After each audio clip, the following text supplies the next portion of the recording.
한 회사의 직원이 의뢰한 부장님의 사건입니다. 부장님은 원래 정 많고 친절하고 과제도 잘 나눠주시고 직원들 사이에선 따뜻한 봄바람 같은 분이었답니다. 그런데 얼마 전부터 바람이 좀 거칠어졌다고 할까요?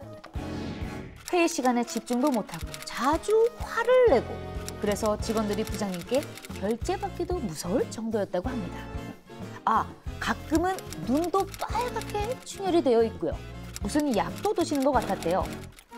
사실 요즘 팀에 업무가 많아서 스트레스 때문에 그러시나라고 다들 생각했다고 합니다. 그러던 어느 날 사건이 일어났습니다. 한 직원이 결제를 받으러 갔는데 부장님이 갑자기 소리를 버럭 지르고서는 문을 쾅 닫고 나가셨고 그 직후 계단에서 추락한 채 발견된 겁니다. 부장님은 병원에서 깨어나자마자 이렇게 말했답니다. 누가 나를 밀었어? 너무 잘 살렸죠? 누가 부장님을 민 걸까요? 이 사건의 범인 밝혀주십시오. 네. 조수 H의 그 연기를 보니까 단순한 연기라기보단 누군가한테 한번 밀렸던 적이 있는 그쵸? 경험적 연기가 누가 아닌가 나를 하는 생각이 밀었어? 듭니다. 자, 일단 계단에서 추락했다라면 그 원인을 알아보기 전에 부장님의 지금 상태 괜찮으신 거죠? 다행히 크게 다치지는 않았습니다. 이 발목 인대가 늘어나서 전치 3주가 나왔다고 하는데 몸보다는 마음의 상처가 더 크지 않겠습니까? 계단에서 사람을 밀다뇨. 나쁜 사람. 일단 진정하고요. 우리가 추리와 이 범죄를 찾아내는 데 있어서 추측이 가장 좋지 않습니다. 진정하시고 범인을 찾기 위해서 단서를 일단 하나씩 좀 들여다보죠. 부장님이 아까 무슨 약을 먹고 있다고 했거든요. 네, 그래서 제가 발빠르게 움직였습니다. 부장님 책상에서 약병을 하나 찾았습니다. 바로 이건데요. 자, 이 약병입니다. 첫 번째 단서. 멜라토닌 약병.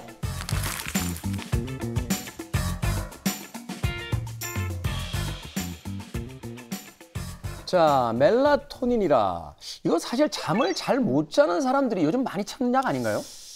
그렇죠. 이 멜라토닌이라는 게 사실은 이 뇌에서 분비되는 호르몬이거든요. 그래서 낮 동안에는 분비가 안 되고 이제 해가 어둑해지고 어두워지게 되면 분비량이 늘어나서 우리 몸으로 하여금 야, 이제 밤이니까 자야 돼 하는 신호를 주는 수면 신호등이라고 볼 수 있는데 일단 우리 몸에 멜라토닌이 분비되면 체온이 떨어지고 심박수와 혈압이 떨어지면서 이제 몸이 잘 준비, 휴식 모드로 들어가거든요.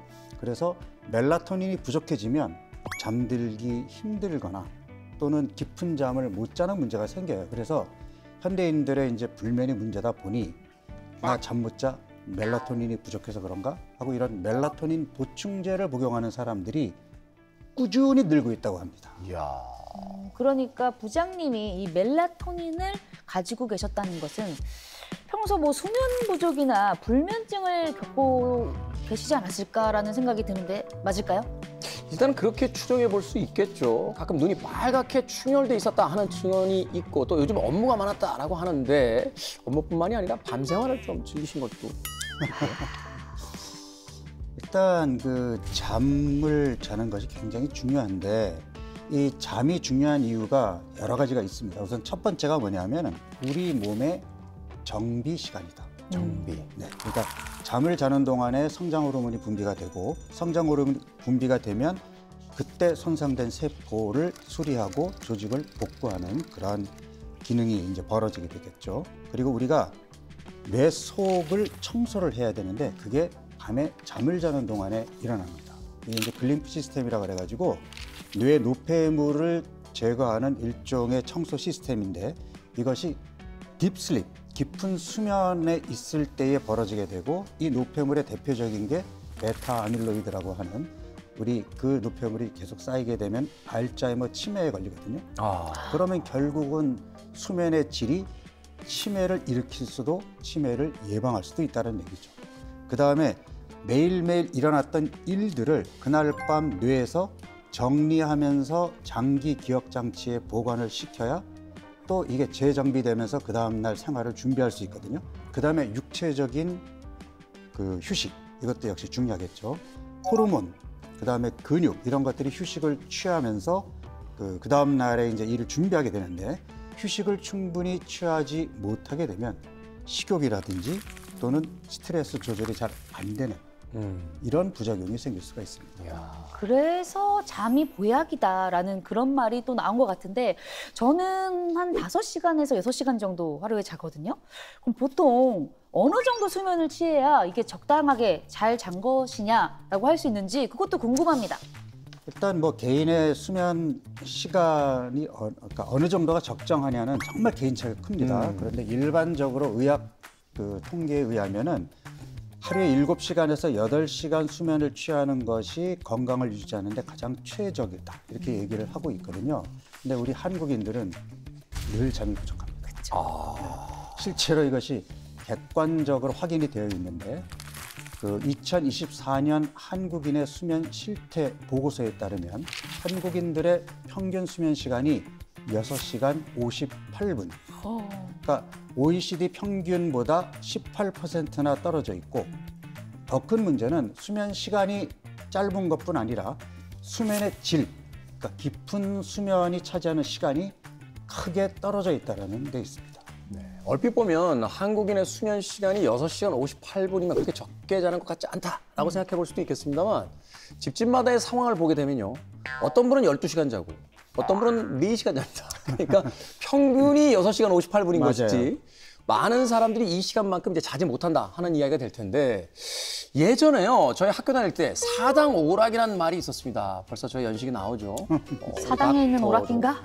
사당 오락. 사당 오락. 사당에 있는 오락실인가요? 주소는 처음 들어보죠. 네? 처음 들어보죠. 네, 전 처음 들어봅니다. 처음 사당에 있는 들어본 척하지 오락실인가? 마세요. 사당 오락을 할 때 눈동자 흔들리는 거 봤어요. 정말 모르겠습니다. 닥터는 기억나시죠? 아유, 우리 때는 뭐 굉장히 입에 달고 살았죠. 그러니까 4시간 자면 붙고 5시간 자면 떨어진다. 그래서 공부를 1시간이라도 잠을 포기해 가면서 더 열심히 공부해라. 그 당시에는 뭐 근성과 노력의 상징이었지만 지금은 비효율의 상징이 되어버렸죠. 뭐 저는 사실은 잠을 충분히 자야 성적이 오른다라는 것을 체험으로 알고 있었기 때문에 사당 오락을 실천하지는 않았지만 충분히 자셨나요? 아유, 주무셨었나요? 그럼요. 네. 너무 얄밉지 않아요. 잠도 자고 그런데도 그 대학교에도 공부를 가셨어요. 잘했다.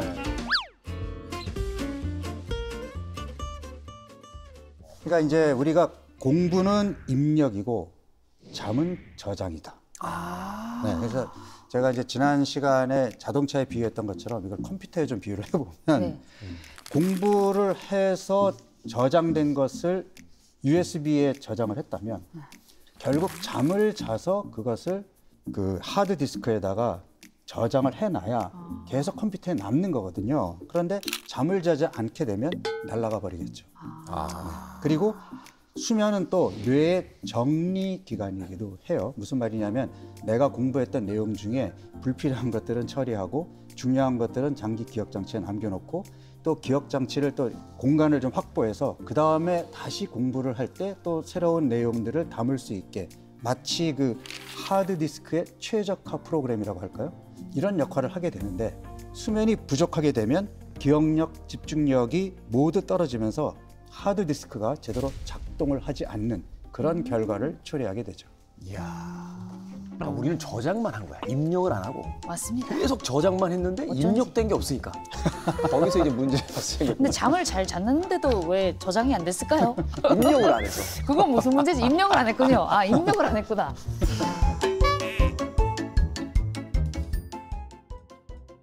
자, 여기서 하나 궁금해집니다. 사건 속 우리 부장님은 대체 잠을 얼마나 못 잤던 것일까요? 사건의 두 번째 단서. 바로 수면 앱입니다.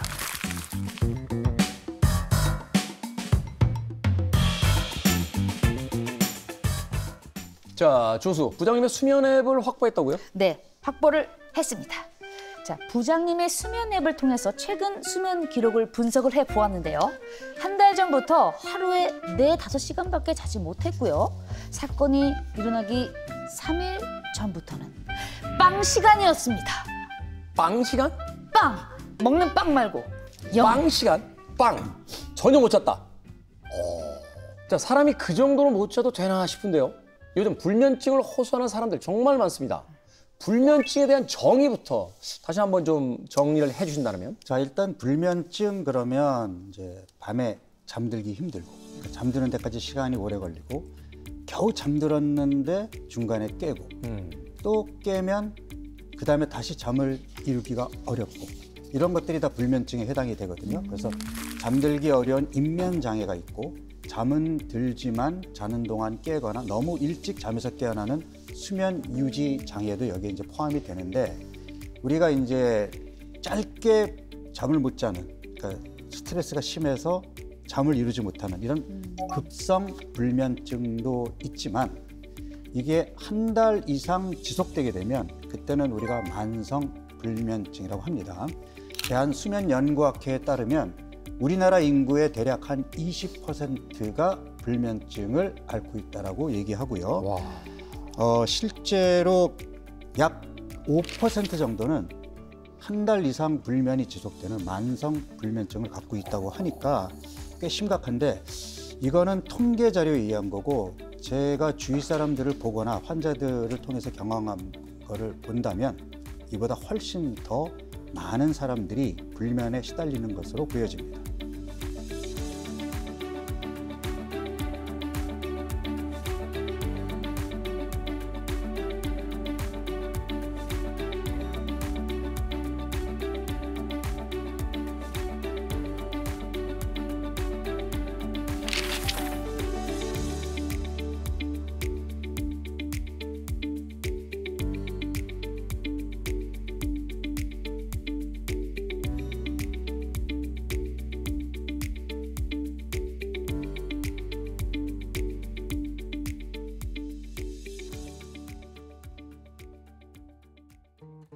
저도 잠이 안 올 때가 좀 굉장히 자주 있거든요. 아, 꼭 중요한 날 전에는 또 일찍 자야 돼라고 하는데 또 잠이 안 들고 그러면 양도 세보고 한 마리 두 마리 막 이럴 때도 있고 하거든요. 사실 그렇죠. 우리의 뭐 전통적인 문화는 아닙니다. 서양에서 온 것이긴 합니다만 이제 잠들기 전에 양을 세면 잠이 쉽게 든다. 뭐 이런 이야기도 있었어요.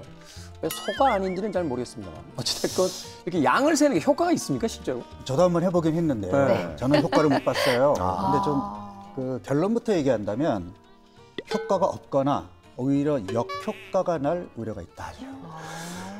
이게 이제 뇌를 멍하게 만들기보다는 오히려 산만하게 만들어서 다른 생각이 끼어들 여지를 주게 됩니다. 그래서 양을 세다가 내일 중요한 약속이 있는데 왜 잠이 안 오지? 지금 몇 시지? 하는 걱정과 초조감이 여기에 끼어들게 되면 맞습니다. 더 끼어있게 되잖아요. 그래서 단순히 숫자를 세는 것보다는 호흡을 천천히 하면서 몸을 한 부위씩 이완시키는 그런 테크닉이 더 효과적입니다. 그러니까 누워서 심호흡을 하면서 호흡을 깊게 하면서 발끝, 종아리, 무릎, 허벅지 이렇게 순서대로 스캔을 하면서 릴렉스를 시켜주는. 그러니까 오히려 이런 그 심신 이완 방법이 훨씬 수면에는 도움이 됩니다. 우리가 마치 코끼리를 떠올리지 마라고 하면 머릿속에 계속 코끼리가 떠오르듯이 자야 되겠다 하는 강박이 생기면 오히려 잠을 못 자게 되고 맞습니다. 몸을 천천히 이제 발끝부터 이완시키면서 잠에 대한 강박에서 좀 벗어나야 더 쉽게 잠들 수 있다. 맞습니다. 저도 한번 써봤는데 저는 이제 간 쪽에 오게 되면 그때부터 잠이 안 와요. 내 간 괜찮은 건가? 내 폐 괜찮나? 한 잔 먹을까? 이렇게 한 잔 먹고 잘까? 산만해지기 시작하는군요.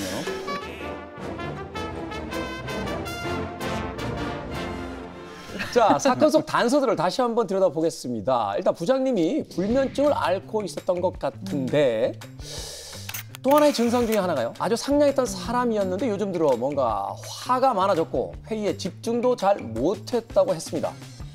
이것도 수면 부족과 관련이 있을까요? 실제로 수면 부족이 일으키는 문제가 생각보다 심각합니다. 그러니까 단순히 잠을 못 자서 피곤해, 졸려 여기서 끝나지가 않는 거거든요. 첫 번째가 바로 뇌 기능 저하죠. 기억력, 집중력, 판단력이 떨어지게 되고 마치 머리에 안개가 낀 것 같은 우리가 브레인 포그라고 얘기하는데 이런 현상이 생기게 되는데 실제로 19시간 정도 깨어 있게 되면 그러니까 오전 7시에 일어나서 다음 날 새벽 2시까지 깨어 있게 되면 마치 우리가 운전을 할 때 음주운전 단속 수준 정도의 인지 장애를 보인다는 연구 결과도 있습니다. 그다음에 두 번째가 감정 조절이 안 돼요. 쉽게 짜증을 내고 쉽게 우울해지고 쉽게 불안을 느끼고 감정 필터가 약해져 가지고 작은 자극에도 과민한 반응을 보이는 경우가 많습니다. 세 번째가 면역력이 떨어진다는 거죠. 그래서 잔병 치레가 늘게 되고 회복이 느려지는데 감기도 잘 걸리고 염증도 오래 가고 또 실제로 백신을 맞아도 항체 생성이 50% 아래로 뚝 떨어진다 그래요. 마지막으로 이제 호르몬 교란인데 식욕이 땡기게 되고 또 인슐린 저항성 또 스트레스 호르몬의 분비 증가로 인해서 살찌고 당뇨병으로 갈 위험이 아주 증가한다고 하죠. 네. 공감이 되는 이야기가 굉장히 많아서 너무 걱정도 되고 하는데 아니 사실 요즘 현대인은 다들 좀 잠이 부족하잖아요. 그래서 뭐 주말에 이렇게 몰아자기도 하고 특히 이제 남편 듣고 있나? 남편들이 많이 이렇게 주말에 이제 몰아자고 그렇잖아요. 이렇게 평일에 못 잔 거를 주말에 몰아자는 거, 뭐 이런 것도 조금 이렇게 효과가 있을까요? 일단 그 주말이나 휴일에 몰아자는 거를 주말 보충 수면, 영어로는 weekend catch-up sleep. 그러니까 평일에 충분한 수면 시간을 갖지 못했다면 주말에 보충해서 많이 자는 게 이게 이제 만성 수면 장애가 있을 때 약간의 도움을 줄 수는 있어요. 그런데 여기에는 빛과 그림자가 동시에 있습니다. 단기적으로는 이득이 있을 수 있으나 장기적으로는 문제가 있어요. 그래서 단기적 이득으로는 우리가 이제 기억력, 집중력 같은 인지 기능 회복에 도움이 되고 또 몸에 쌓인 수면 부채를 일시적으로 갚는 효과는 있는데 길게 봐서는 생체 시계를 더 망가뜨리게 됩니다. 그래서 우리가 아침 6시에 평일에 일어났다가 토요일, 일요일에 아침 10시에 일어났다면 뇌는 매주 미니 시차 여행을 하게 되는 거죠. 4시간의 이거를 이제 소셜 젯 렉이라고 얘기하는데 그러니까 사회적 시차증이라고 얘기를 하거든요. 이것은 궁극적으로는 생체 시계를 무너뜨리기 때문에 나중에 만성 피로, 우울증, 비만으로 이어질 위험이 있고요. 그래서 수면 부족 시간, 우리가 7, 8시간을 꼭 자야 된다고 얘기했잖아요. 하루라도 6시간 미만으로 자는 날을 줄여야 되는 겁니다. 그래야 뇌에 쌓인 노폐물을 제거해서 수면 부족으로 인한 문제를 해결할 수 있게 되는 거죠. 그리고 주말에도 그 평일과의 텀을, 그러니까 평일날 6시에 일어났다면 8시 정도에 일어나 주어야지 2시간 이상으로 시차를 너무 길게 늘리면 오히려 생체 리듬을 깨트리는 결과를 초래하게 됩니다. 말하자면 이제 잠이 불규칙해지면 우리가 한국에서 잠들었는데 눈 떠보니까 인도네시아에서 일어난 듯한 그런 어떤 느낌을 받게 된다. 주말 되면 아이들한테 주말인데 왜 이렇게 일찍 일어나? 주말인데 새벽 6시 반에 일어나고 이래서 좀 더 자. 9시까지는 자야지 했는데 그건 안 되거든요. 한 2시간 정도까지만.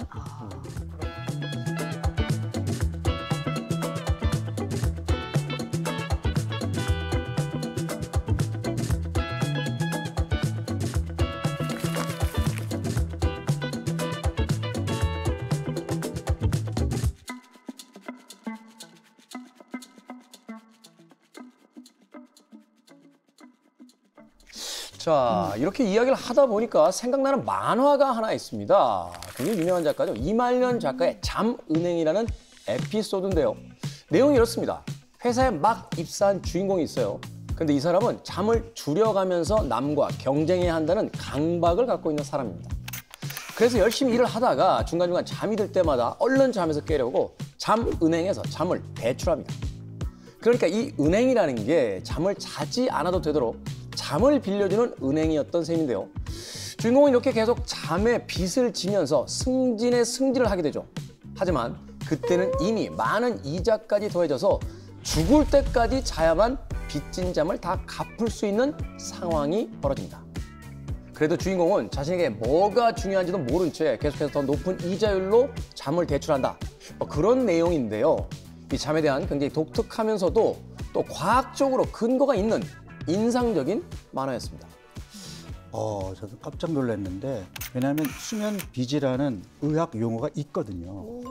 잠을 못 자면 그만큼 밀린 잠을 보충해야 한다는 의미에서 이제 잠을 빚진다 이런 표현인데 이게 세계 수면의학 권위자인 윌리엄 디멘트가 쓴 수면의 약속이라는 책에서도 이 표현이 정확하게 나옵니다.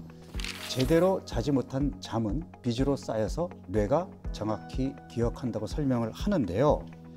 집중력 저하, 면역력 감소 이런 신체적, 정신적 부작용으로 마치 원금은 그대로 남아있는 상태에서 이자가 하나하나 차곡차곡 쌓이는 그런 개념인데 주말에 몰아잔다? 이자는 갚을 수 있지만 원금은 그대로 남습니다. 그래서 결국 우리 몸은 수면 빚을 정확히 계산하고 반드시 회수하려고 들기 때문에 어떻게 될까요? 결국 나중에 고혈압, 당뇨, 우울증, 치매까지 이어지는 결국은 노년의 삶의 질을 뚝 떨어뜨리는 그런 결과를 초래하게 되겠죠. 은행빚도 무서운데 잠빚까지 지게 되는. 빚은 뭐든지 싫은 것 같습니다. 빚은 no.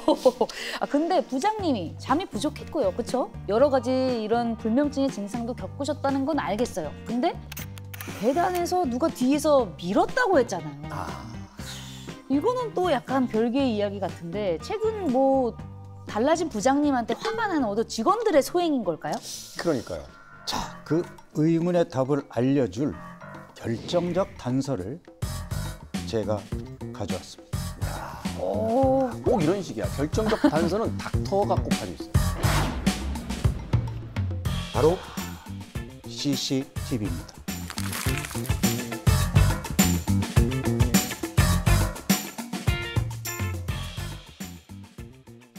아니, CCTV가 있었어요? 그것부터 봤으면 그냥 쉽게 해결됐을 사건인데 여태까지 저희는 뭘 한 겁니까? 자, 원래 그 결정적인 단서는 마지막에 나오는 거니까요. 네. 자, 부장님이 추락했다는 그 계단을 비추는 CCTV를 갖고 왔는데요. 아무도 지키지 않았습니다. 부장님 말고는요. 아니 아무도 안 찍혔다고요?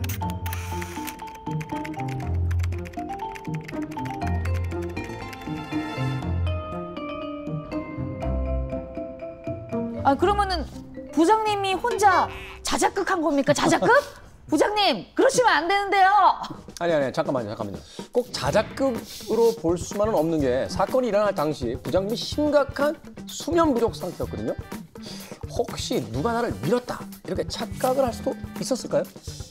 네, 부장님이 사건 전에 3일 동안 잠을 전혀 자지 못했다고 했잖아요. 그렇다면 환각 증상이 생길 수도 있습니다. 1964년 미국의 랜디 가더너라는 고등학생이 무려 11일 동안 잠을 자지 않는 실험을 진행했는데요. 실험 이틀째 눈에 초점을 잃었고 4일째에는 자신이 프로풋볼 선수라고 착각을 했고요. 5일째에는 라디오 방송 진행자가 자신을 잡으러 올 거라고 말했다. 6일째부터는 운동 기능을 잃었고 또 발음도 제대로 하지 못했다는데요. 수면 부족이 얼마나 위험한 건지를 실제 몸으로 보여준 사례라고 할 수 있겠죠. 이야. 랜디 가드너의 이 실험은요, 잠 안 자고 오래 버티기 기네스북에 올라 있습니다. 공식 기록이 264.4시간, 그러니까 10하루가 넘는 시간 동안 잠을 자지 않았다는 거죠. 근데 이게 너무 위험하고 신체를 상하게 할 수 있다는 이유로 이후에 기네스북에서는 해당 도전 종목을 폐지했다고 합니다. 이제 이런 도전을 왜 하는지 개인적으로 정말 이해가 되진 않습니다. 그럼 우리 부장님은 잠이 부족해서 환각을 봤다는 겁니까?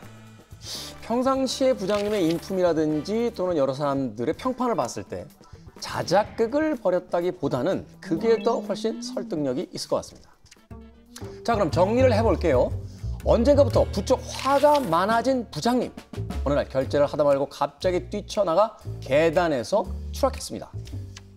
그리고 누군가가 자신을 밀었다라고 증언했는데요. 부장님을 계단에서 민 범인은 그렇다면 바로 잠입니다.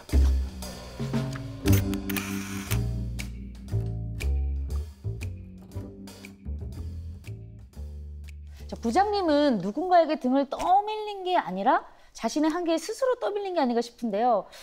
참 안타까운데 이런 분들은 어떻게 하면 좀 잠을 잘 수가 있을까요?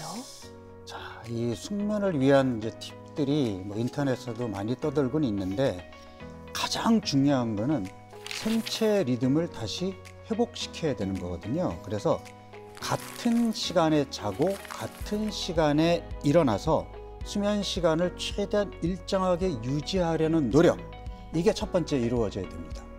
그 다음에 이제 잠자리에 들기 2시간 전부터는 수면에 최적화된 환경을 만들기 위한 노력을 해야 되겠죠. 휴대폰 거실에 두시고요. TV, 컴퓨터, PC 끄시고요. 그 다음에 실내등도 좀 어둡게 해서 멜라토닌 분비를 좀 더 활성화시키는 것이 도움이 될 것 같고, 커피 좋아하시는 분들 카페인은 오후 2시 이후에는 아예 끊으시는 것이 좋습니다. 그리고 이제 낮에 햇빛을 쬐게 되면 세로토닌 분비가 좀 많아지는데 이 세로토닌이라는 행복 호르몬이 결국엔 밤에 멜라토닌이 되거든요. 그래서 세로토닌 분비를 조금 더 적극적으로 자극해주는 오후 시간에 햇빛을 일부러 쬐어주는 이런 산책 같은 것들도 수면을 유도하는 데 도움이 됩니다. 네. 그럼에도 불구하고 잠이 극단적으로 안 온다라고 했을 때 수면제나 수면 유도제도 도움이 될까요? 자, 수면제를 이제 우리가 흔히 불면증에 해결하기 위해서 이제 수면제 복용하는 경우가 많은데, 사실 수면제는 불면증의 치료제는 아니죠. 그러니까 잠을 재워주는 약이라기보다는 뇌의 각성 시스템을 좀 눌러서 수면 문턱을 낮춰주는 그런 약물이기 때문에 초기 단계에서는 수면 유도에 도움을 줄 수는 있으나 근본 원인, 그러니까 만성 스트레스라든지 생체 리듬의 교란이라든지 잘못된 생활 습관이라든지 이런 것들이 해결이 안 되면 결국에는 효과도 제한적일 수밖에 없겠죠. 그리고 중독성이나 습관성이 될까 봐 우려하시는 분들이 많은데, 전문가의 감시하에, 그러니까 의사의 감시하에 약을 처방하면 그런 문제는 생기지 않습니다. 오히려 의사의 말을 듣지 않고 본인 스스로에게 용량을 늘리거나 그냥 의사의 처방 없이 약을 끊어버리는 경우 오히려 그런 부작용이 더 잘 생길 수 있습니다.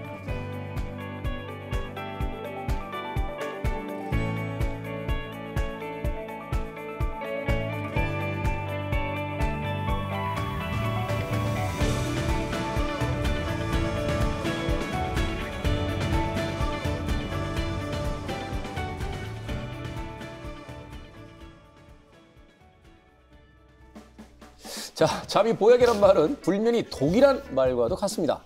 계단에서 추락한 사고는 안타깝지만 이 사건을 계기로 해서 전화 위복이 될 수도 있겠죠. 쉬어가는 김에 잠도 푹 주무시고요. 몸과 함께 직원들과의 관계도 다시 한번 회복하시길 진심으로 바라봅니다.